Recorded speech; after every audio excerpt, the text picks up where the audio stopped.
Hi guys, welcome back to another amazing episode of PrizeCast. I'm super excited to have you here today because you're finally going to get an amazing, exciting, in-depth update for Fashion Prize. And Katy Larsen is here to spill all the beans, so you're going to want to stay tuned. Katy, how about you go ahead and wave hello to the audience today? Oh, hey, Steven. I was just taking a drink of this delicious beverage here. Hi. I love that subtlety, Katy. It's a practice art form and you have it down. I would love to be like you someday. So we're going to actually get right into these questions, Katy, because people have been starving to know what's going on with Fashion Prize this year. So are you ready for this? Oh, yes, I'm ready. Perfect. There are surely lots of updates about Fashion Prize. People have been clamoring for it. But before we get into those updates, how about we just let people know what Fashion Prize is? Because surely there are people in the audience who have not had the experience yet. Wonderful. So the Fashion Prize is a collaboration with the Agora Borealis Fashion Project that happens each spring, and also the Prize Foundation Festival Weekend in the fall. So the Fashion Project is a competition that limits our large bracket of designers down to 3 main designers that then go on to compete in the fall for that top ranking and to win that grand prize of the Fashion Prize. Well, I'm really jazzed by that. I love hearing that explanation come out of your mouth, and I'm already ready to be there. Now, speaking of kind of getting back out to events and, dressing to the nines, I've been really curious, Katy. Is there an outfit you've had your eye on in the closet that you just cannot wait to break out? And, maybe where would you wear that to? And just as a follow-up to that question, what kind of styles do you think people will be rocking once, the quarantine kind of subsides a little bit? Those are all great questions. I have had my mind's eye on Leah Golden's romper that I was supposed to wear at the Fashion Project that we got skipped over with this quarantine. I'm super sad about that. But I was super stoked for wearing it.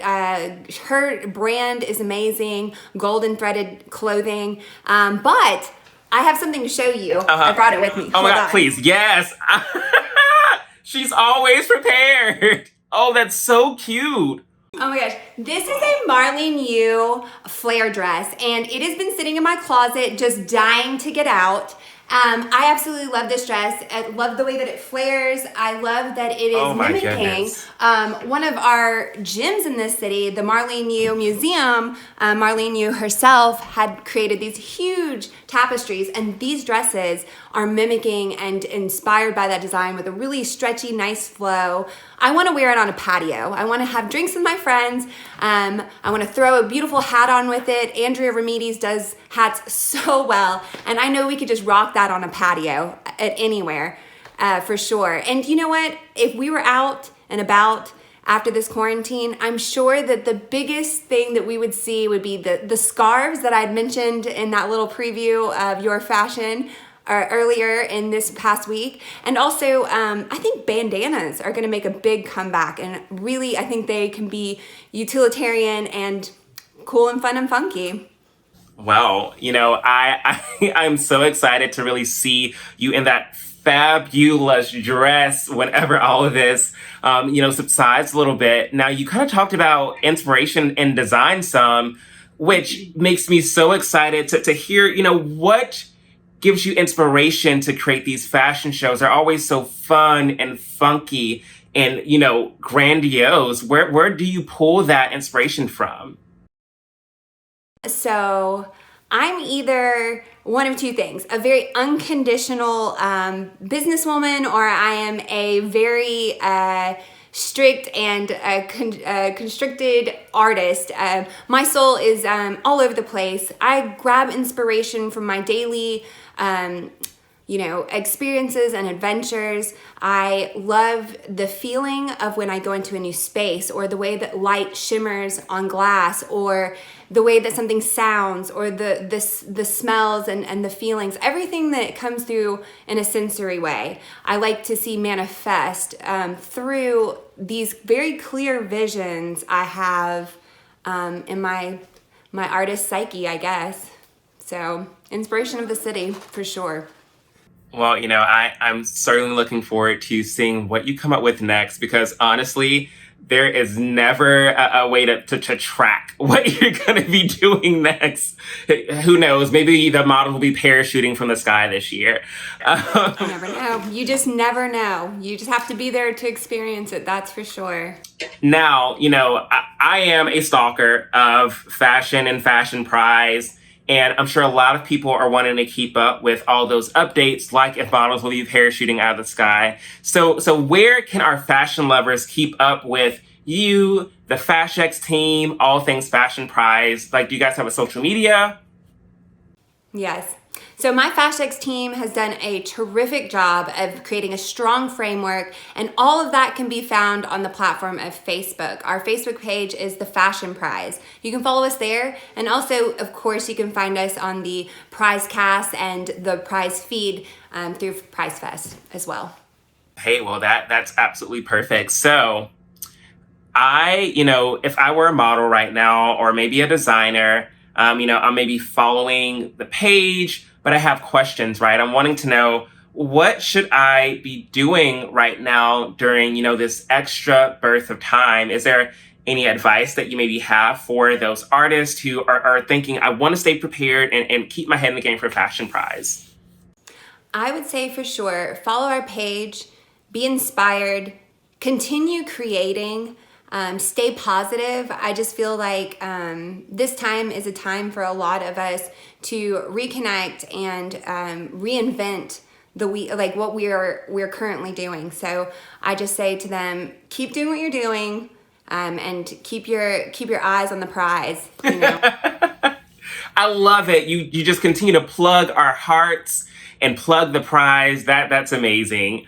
So that was excellent, Katy. So this is something I've been really curious about myself. You are a jet setter. You know people all over the country and beyond, and are connected in other markets or fashion. So are you seeing any trends right now from your colleagues for how they're helping to sustain people in the fashion industry? And maybe what are some steps that you're taking here with the Aurora Borealis to help out designers and other artists stay afloat? So, for us at the Agora, that it's a lot about sustainability and making sure that that we are practicing that currently. But I want to say that I have mentioned on a socially distancing episode of Oh for Art's Sake, a podcast, there is a depression motto that I think is very fitting for this time, oddly enough. And it is, use it up, wear it out, make do, or do without. And I think that is so fitting. I think that people during this time, especially the creatives, have reorganized, refocused. They have gone through their closets. They have found the things that they have been inspired by, but maybe haven't actually done something with it. So I think that this is their time to bring those things out, put them into practice, put them into play, see what they create. And I think it's going to move us in a completely different way where we're less wasteful and we're, of course, more sustainable and inventive in the process. Oh, Katy, I'm hoping that for all the artists out there right now, that, when they hear those words, they are feeling encouraged and, of course, inspired by it. And I'll plug you myself, guys, if you're looking for a way to contact Katy or the Aurora Borealis, they do have a Facebook page, and they're amazing at what they do with connecting artists, with featuring them. So definitely hit up Katy, hit up the Aurora Borealis, and get out there to stay involved during this time. So Katy, we have reached the end of the interview. But I hear that there are some rumblings of a really cool digital event that you have coming up called System Overload. So tell us, how did that event come about, what it is, and how can we all participate in that? So while working on a very digital platform and, moving several of our social events to a digital platform to be safe, I found myself dancing in my closet, dancing in the car, dancing in the shower. I could not stop dancing and trying to karaoke and all the wrong words, of course. And, you know, that feeling of wanting to be dressed up, wanting to join my peers, wanting to see my local friends and family.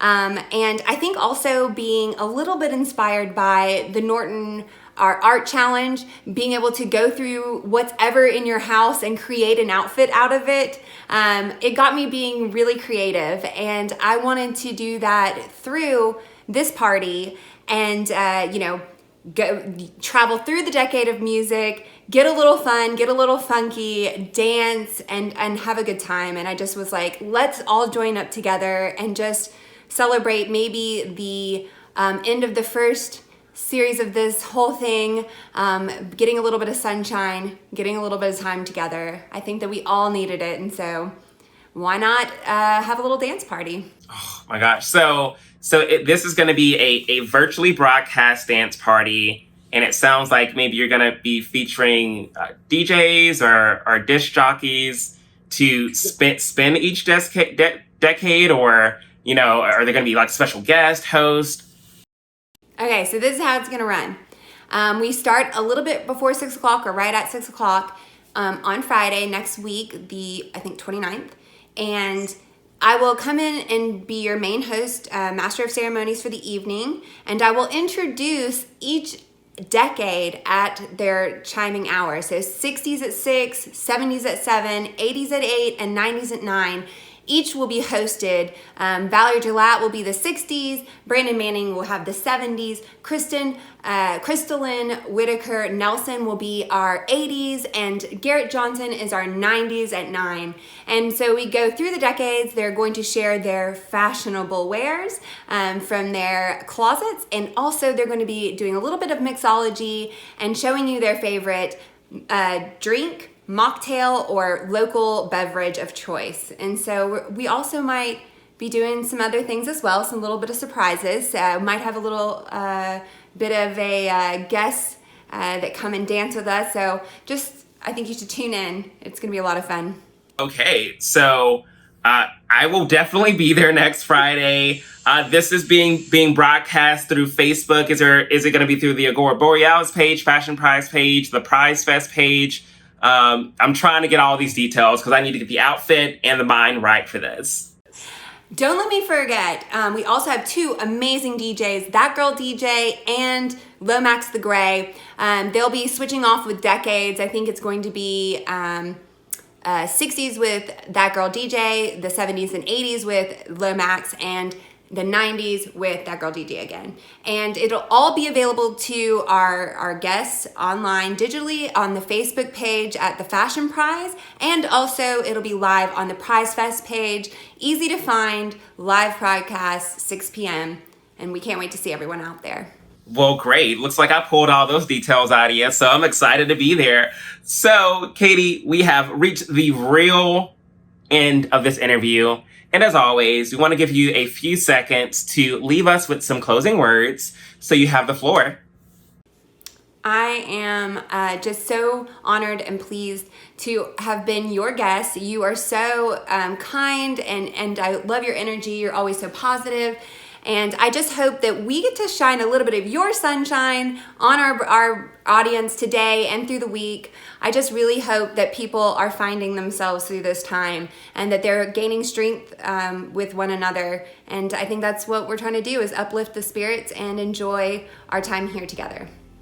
Katy, that's super wonderful. Much love to you, doll. So, guys, as always, thank you for joining us on PrizeCast. You can watch us Monday through Friday at noon via the Prize Fest page. You want to sleep in? Totally fine. You can come and catch us on YouTube, where we have 30 plus episodes for you to watch. Binge us, watch your favorite hosts, guys, and make sure to like, share, subscribe, and hit that notification bell so you never miss an episode. Thank you again to Katy Larsen for joining us today, and we will see you guys next time. Bye. Cheers.